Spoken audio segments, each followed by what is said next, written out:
Assalamualaikum warahmatullahi wabarakatuh. Bismillahirrahmanirrahim. Alhamdulillahirabbil alamin. Wassalatu wassalamu ala asyrafil anbiya'i wal mursalin sayyidina wa maulana Muhammadin wa ala alihi wa sahbihi ajmain. Amma ba'du. Pertama-tama yang saya hormati Al-Mukarram Kiai Haji Muhammad Hasan Mutawakil Allah SHMM selaku pengasuh dan ketua Yayasan Pondok Pesantren Zainul Hasan Genggong. Yang kedua, Bapak Dr. Abdul Aziz Wahab BAMAG selaku Rektor Universitas Islam Zainul Hasan Genggong.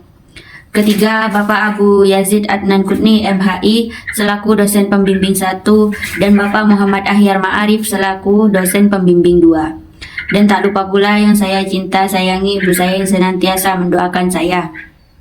Baik, nama saya Siti Romlah, Prodi Manajemen Pendidikan Islam, Fakultas Tarbiyah, Universitas Islam Zainul Hasan Genggong. Tanpa lama-lama, di sini saya akan mempresentasikan proposal saya yang berjudul Strategi Peningkatan Kompetensi Siswa Melalui Implementasi Kurikulum Merdeka di MA Zainul Anwar.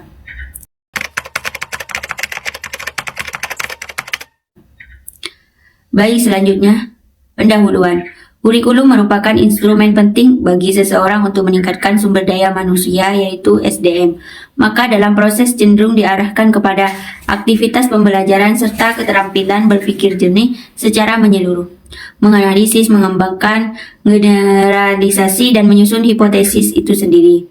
Maka untuk pembaharuan terikat sistem pembelajaran serta perkembangan dari tahun ke tahun. Kurikulum meningkatkan pembelajaran yang bernilai moral dan kepancasilaan yang disebut kurikulum merdeka. Untuk meningkatkan strategi kurikulum merdeka perlu adanya strategi kreativitas, kualitas pembelajaran sesuai kemampuan peserta didik, dan hasil dari peneliti serta observasi dalam melaksanakan program kurikulum merdeka di MA Zainul Anwar, maka peserta didik lembaga harus menyiapkan soft skill dan hard skill sesuai kemampuan peserta didik di MA Zainul Anwar dan meningkatkan kompetensi siswa melalui implementasi kurikulum merdeka di MA Zainul Anwar yang bermoral, beretika, dan berpancasila. Baik, selanjutnya rumusan masalah. 1. Bagaimana strategi peningkatan kompetensi siswa di MA Zainul Anwar? Yang kedua, bagaimana implementasi kurikulum merdeka di MA Zainul Anwar? Yang ketiga, bagaimana hasil strategi peningkatan kompetensi siswa melalui implementasi kurikulum merdeka di MA Zainul Anwar? Baik, selanjutnya tujuan penelitian. 1. Untuk mengetahui penerapan implementasi kurikulum merdeka di MA Zainul Anwar. Yang kedua, untuk mengetahui peningkatan kompetensi siswa terkait strategi peningkatan kurikulum merdeka. Yang ketiga, untuk mengetahui sebab terjadinya faktor peningkatan kompetensi siswa melalui implementasi kurikulum merdeka di MA Zainul Anwar. Baik, selanjutnya peneliti terdahulu. 1. Ahluwalia Anggraini 2022, yaitu strategi peningkatan kompetensi siswa SMK Islam Adilui untuk menghadapi persaingan global.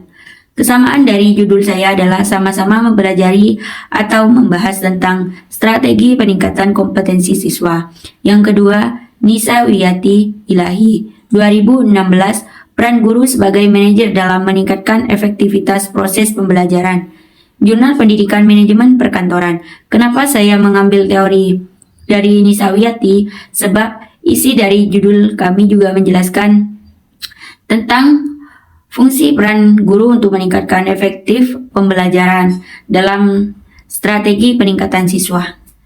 Yang ketiga, Endang Pujiarti 2023. Implementasi kurikulum merdeka dalam meningkatkan kompetensi profesionalisme guru di SMKS 2 Taman Siswa Pematang Siantar.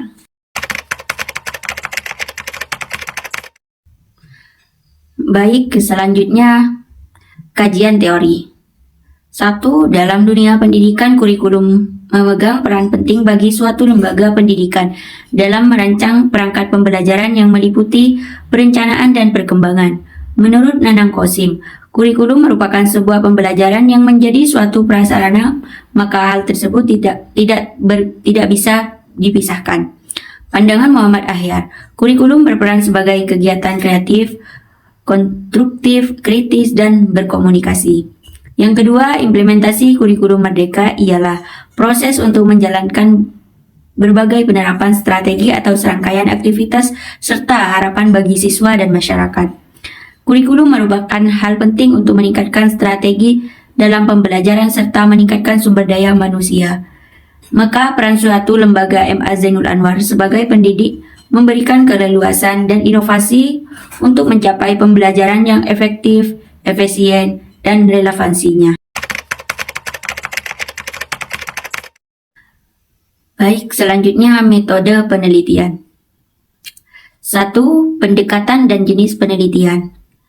Penelitian ini melakukan pendekatan yang mana mengambil dari sebuah konsep dari berbagai jurnal pendidikan. Jenis penelitian ini menggunakan deskriptif, kualitatif yang digunakan bersumber dari berbagai data dan wawancara kepada kepala sekolah di MA Zainul Anwar. Yang kedua, data dan sumber data. Ada dua, yaitu data primer dan data sekunder. Data primer yaitu berasal dari beberapa wawancara dan hasil penelitian kepada pihak kepala sekolah MA Zainul Anwar.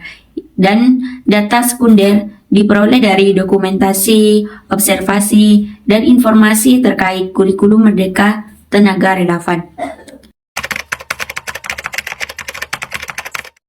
Yang ketiga, teknik pengumpulan data, yaitu redukasi data. Semua yang bersumber data akan dikumpulkan.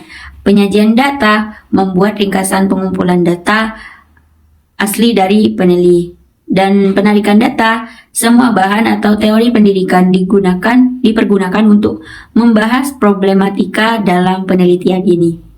Yang keempat, teknik analisis data, yaitu sumber data dan teknik data. Sumber data yaitu bahan pendidikan diperoleh berdasarkan kajian teori terkait adanya kurikulum merdeka. Yang kedua, teknik data kemudian dianalisis secara menelaah komprehensif untuk mengungkapkan pandangan guru pendidik di MA Zainul Anwar dari wawancara kepada pihak kepala sekolah. Baik, terima kasih. Cukup sekian presentasi saya. Kurang lebihnya mohon maaf. Assalamualaikum warahmatullahi wabarakatuh.